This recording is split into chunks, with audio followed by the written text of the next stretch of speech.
فاتحہ۔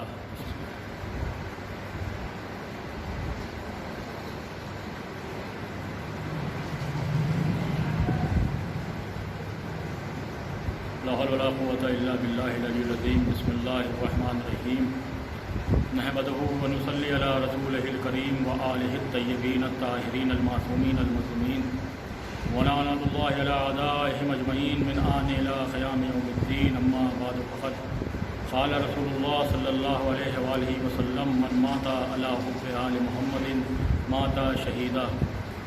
ناظرین محترم، آپ حضرات سے گزارش ہے کہ ایک بار سورہ الحمد اور 3 بار سورہ توحید کی تلاوت فرما کر حجت الاسلام والمسلمین عالی جناب مولانا ابن حیدر صاحب اور مشہور ڈاکٹر آصف رضا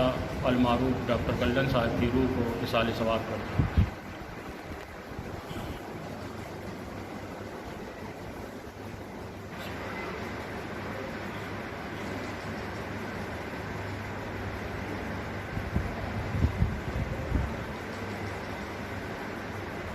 حضرات مومنین، یہ مجلس جو آن لائن نشر کی جا رہی ہے برائے اصال ثواب مولانا ابن حیدر صاحب اور آصف رضا المعروف ڈاکٹر کلن صاحب کے اصال ثواب کے لیے میں نے جس قول کو سرنامہ کلام قرار دیا ہے وہ نبی کریم کا قول ہے، مشہور و معروف قول۔ آپ مسلسل قول کو سنتے رہتے ہیں، جس میں نبی کریم نے ارشاد فرمایا ہے کہ آل محمد کی محبت میں اگر کوئی مر جائے تو وہ شہید مرتا ہے، اور شہادت وہ رتبہ ہے کہ جس کے لیے قرآن کہہ رہا ہے کہ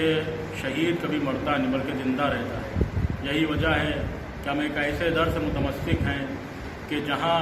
مرنے کے بعد ہمارے مرحومین سے رابطہ ٹوٹتا نہیں ہے، ہم ان کو اصال ثواب کرتے ہیں اور خدا بند کریم وہاں اس کو ان نعمات سے نوازتا ہے جو وہاں پہ ضرورت ہوتی ہیں۔ یہ مجالس صرف اصال ثواب کے بہت سے ذریعے ہوتے ہیں کہ انسان مرحومین کے ساتھ اصال ثواب کے لیے کسی کو پانی پلا دے، کسی بھولے کو راستہ دکھا دے، کسی کی ایجوکیشن اور پڑھائی کا انتظام کر دے۔ تمام طرح کے اصال ثواب ہیں، لیکن بہترین اصال ثواب ذکر اہل بیت ہے، ذکر فضائل اہل بیت اور ذکر مصائب اہل بیت۔ جن مرحومین کی مجلس ہے انہوں نے اپنی زندگی اس طرح گزاری کہ آپ جیسا کہ آپ حضرات سنتے رہتے ہیں ان حضرت امیر المومنین علی بن ابی طالب علیہ السلام کا کہ مشہور قول ہے کہ زندگی اس طرح سے گزارو کہ تمہیں لوگ تلاش کریں، اور جب تم دنیا سے چلے جاؤ تو تمہاری وفات ہو جائے تو تمہیں یاد کر کے تمہیں روئیں، تم پہ گریہ کریں۔ تو ایسی زندگی گزارو۔ تو لہٰذا ہمیں جب اس دنیا میں زندگی گزارنی ہے تو اس کے مطابق گزارنی، جیسا کہ ہمارے نبی نے بتایا، جیسا کہ ہمارے ائمہ نے بتایا کہ تم اگر زندگی گزارو تمہاری زندگی سے کسی کو تکلیف نہیں ہونا چاہیے۔ تم اگر زندگی گزارو دنیا میں تو تم کسی کے لیے باعث تکلیف نہیں بنو بلکہ باعث رحمت بنو۔ اگر تم کسی کے پڑوسی تو تمہاری وجہ سے تمہارا پڑوسی پریشان نہ ہو بلکہ تمہاری تعریف کرے کہ ہمیں بہترین پڑوسی ملے۔ تو انسان کو زندگی اس طرح سے گزارنی چاہیے کہ جیسا کہ قرآن نے بتایا ہے، جیسا نے نبی کریم نے بتایا ہے، جیسا نے ائمہ نے بتایا ہے۔ جب انسان اس عمل کے مطابق اپنی زندگی گزارتا ہے، اس کے مطابق عمل کرتا ہے، اور جب دنیا سے چلا جاتا ہے پھر دنیا اسے ہمیشہ ہمیشہ کے لیے یاد رکھتی ہے۔ جانے والا چلا جاتا ہے، ختم ہو جاتا ہے۔ جسم جو ہے وہ کتنے دن انسان کا جو اس دنیا میں رہتا ہے، لیکن انسان جب چلا جاتا ہے تو وہ جو یہاں زندگی گزار کے گیا ہے 50 سال 60 سال 100 سال، جتنے بھی 100 سال سے آج کل اس سے زیادہ کوئی زندگی نہیں گزارتا، 50 60 70 سال جتنے بھی انسان نے زندگی گزاری، لیکن اس کا وہ زندگی جو اس نے دنیا میں گزاری ہے اسی زندگی کا چرچا رہتا ہے۔ ایسا قرآن مجید بھی کہہ رہا ہے کہ ہم نے تمہیں بھیجا ہے اور تمہیں اچھا بھی بتا دیا، تمہیں برا بھی بتا دیا، اور اب یہ تمہارے اختیار میں دے دیا ہے کہ تم ہمارے کافر بندے بن جاؤ یا ہمارے شاکر بندے بنو۔ اگر انسان پروردگار عالم کی نعمتوں کا شکریہ ادا کرتا رہتا ہے تو پروردگار اس کو نعمتیں دیتا رہتا ہے۔ لیکن ایسے بھی افراد دنیا میں ملتے ہیں جن کے اوپر پروردگار عالم نعمتیں نازل کرتا ہے، نعمتیں بھیجتا ہے، لیکن وہ نعمتوں کا شکریہ نہیں ادا کرتے بلکہ کفران نعمت کرتے ہیں، تو پروردگار عالم ان کے اوپر اپنی رسی کو ٹائٹ کر لیتا ہے کہ دیکھو تم نے یہ جو سرمایہ کمایا یہ اپنے اس سے نہیں کمایا ہے بے شک تم نے محنت کی، لیکن اس میں رحمت ہمارے پاس تھی۔ آج انسان ترقی کرتا ہے، سوچتا ہے ہم نے اپنے بلبوتے پہ، اپنی طاقت سے، اپنے پیسے پہ ترقی کر لی۔ ایک بار ایسے ہی کا واقعہ ہے، نبی کریم حضرت محمد مصطفیٰ صلی اللہ علیہ وسلم مسجد نبوی میں خطبہ دے رہے ہیں۔ ایک شخص آتا ہے، بہت پریشان حال ہے، کیا نبی اللہ کوئی ہمارا کاروبار نہیں، ہم کیا کریں؟ نبی کریم نے اسے ایک بکری دی خرید کے اور کہا جاؤ اور تم اس سے جو ہے اپنے کاروبار کی ابتدا کرو۔ وہ اس کے بکری کے ذریعے سے اس نے اتنی ترقی کی، ایک بکری اس نے اس کا دودھ نکال کے اس کا جو ہے فروغ کیا، اس کے بعد اس کی اتنی ترقی ہوئی کہ اس نے اس بکری سے دوسری بکری خرید لی، پھر ان دونوں بکریوں سے تیسری بکری خرید لی۔ اسی طرح بڑھتے بڑھتے جب کافی ٹائم ہو گیا تو اس کا ایک بہت بڑا بزنس ہو گیا صرف بکریوں کا، وہ اسی کا کاروبار کرنے لگا، اور جو وہ ترقی کرتے رہا وہ اس کی مسجد میں آمد کم ہوتی رہی۔ نبی کریم نے دیکھا کہ پہلے وہ مستقل آ رہا تھا، جب وہ بے روزگار تھا، جب پریشان تھا تو مستقل مسجد میں آتا تھا، نماز میں شرکت کرتا تھا، لیکن جب دیکھا تھوڑا سا اسے اور ترقی ہوئی تو اس نے پھر ایک آدھ دن کا ناغہ کرنے لگا، پھر یہ ہوا کہ ہفتے میں ایک بار آنے لگا، پھر جب بہت زیادہ ترقی ہو گئی تو وہ مسجد میں آنا اس نے بند کر دیا۔ جب کافی ٹائم گزر گیا تو نبی کریم نے خطبہ دینے کے بعد کہا کہ اے لوگوں، کیا تمہیں یاد ہے کہ ایک شخص تھا جو فلاں دن پر یہاں پہ پریشان حال تھا اور ہم نے اسے ایک بکری دی تھی، اس کے بعد اس نے جو ہے اس سے کاروبار شروع کیا تھا، کیا اس کا کچھ تم لوگ کو عطا پتہ ہے؟ تو نبی کریم کے اصحاب نے کہا یا نبی اللہ، ارے اس نے تو پورے یعنی خطے پہ جو ہے اپنے کاروبار کی چھاپ چھوڑ دی ہے، اس کا بہت بڑا بزنس ہو گیا ہے، کیا اس شخص کو بلا کے لاؤ گے؟ نبی کریم کے پاس کہا ہاں، نبی کریم اس کا پیغام پہنچایا کہ نبی کریم نے تمہیں یاد کیا ہے۔ وہ آیا نماز کے وقت مسجد میں، نبی کریم نے خطبہ دیا، اور اس کے بعد خطبہ دینے والا جو شخص تھا نبی کریم اس کی طرف مخاطب ہوتے ہیں اور کہتے ہیں تمہیں یاد ہے کہ جب تم یہاں اس مسجد میں آئے تھے تم پریشان حال تھے، تمہارا کوئی کاروبار نہیں تھا، اور میں نے تمہیں ایک بکری دی تھی؟ کہا ہاں نبی اللہ، میرے بزنس کی، ہمارے کاروبار کی ابتدا وہیں سے شروع ہوئی۔ کہا کیا تم وہ بکری ہمیں واپس کر سکتے ہو؟ کہا نبی کریم ایک بکری کیا، ہم آپ کو 10 بکریاں دے دیں، ہم آپ کو 20 بکریاں دے دیں؟ نبی کریم نے کہا نہیں، ہمیں صرف ایک بکری چاہیے۔ اس نے اس بکری کو جیسے ہی نبی کریم نے کہا کہ ایک بکری، دوسرے دن وہ آیا تو اپنے ساتھ ایک بکری لے کر آیا اور نبی کریم کو دے دی وہ بکری۔ نبی کریم نے صرف اس کو جو ہے نبی کریم احساس کرانا چاہ رہے تھے، وہ بکری دے دی۔ 2-4 دن گزرے، اس کے یہاں ایک ایسی بیماری چلی کہ بکریاں اس کی مرنے لگیں اور وہ پریشان ہونے لگا۔ کچھ دن ایسا ہوا کہ اس کا کاروبار بالکل ختم آنے کی نوبت پر پہنچ گیا، وہ پریشان ہو گیا، حیران ہو گیا کہ یہ کیا ہو گیا۔ نبی کریم کے پاس پھر مسجد میں آ گیا، کہا یا نبی اللہ، جب سے ہم نے آپ کو بکری دی ہے میرا کاروبار جو ہے وہ بالکل زیرو ہو گیا ہے، ہم نیچے آتے جا رہے ہیں، میرے اللہ یہ ایسا کیا وجہ ہے جو ہم آ رہے ہیں؟ تو نبی کریم نے اس کو کہا کہ یہ جو میں نے بکری لی تھی تمہیں صرف عبرت دلانے کے لیے، تم جو ہو یا تمہارے احساس دلانے کے لیے لی تھی، تم یہ سمجھ رہے تھے کہ یہ جو تم محنت کر رہے ہو اس کے بدولت تمہارا بزنس اور کاروبار بڑھا ہے، تم نے جو اس میں جو محنتیں کی اس سے بدولت تمہارا کاروبار بڑھا ہے، یہ نہ سمجھو، بلکہ جو کاروبار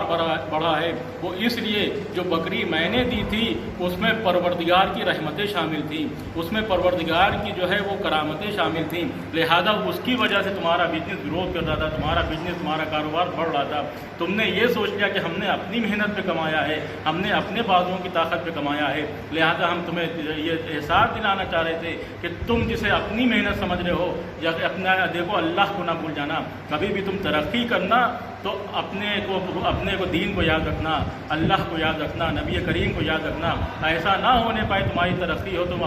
نبی کو بھول جاؤ، دین کو بھول جاؤ۔ لہذا نبی کریم نے اس بکری کو دیا اس کو اور کہا جاؤ تمہاری انشاءاللہ اس بکری کے ذریعے سے تمہارا پھر کاروبار ہوگا، لیکن یہ یاد رکھنا کبھی بھی ترقی کرنا، نہ دین کو بھولنا، نہ تم اللہ کو بھولنا، نہ نبی قرآن کے پیغام کو بھولنا۔ یعنی نبی کریم کا پیغام یہ تھا کہ زندگی اگر تمہارے ترقی کر لی ہے تو تم یہ نہ سوچ لینا کہ ہم نے اپنے بلبوتے پہ کما لیا، ہم نے اپنے پیسہ کما لیا، بلکہ تم یہ سوچنا کہ پروردگار نے ہم کو نعمتوں سے نوازا، ہمیں اس کا شکریہ ادا کرنا ہے۔ شکریہ کس طرح؟ شکریہ نماز کے ذریعے، شکریہ دوسروں کی مدد کے ذریعے، شکریہ دوسروں کے اوپر جو ہے پریشانیوں میں ان کے ساتھ کھڑے ہونے کا، اس طرح سے شکریہ ادا کرنا ہے۔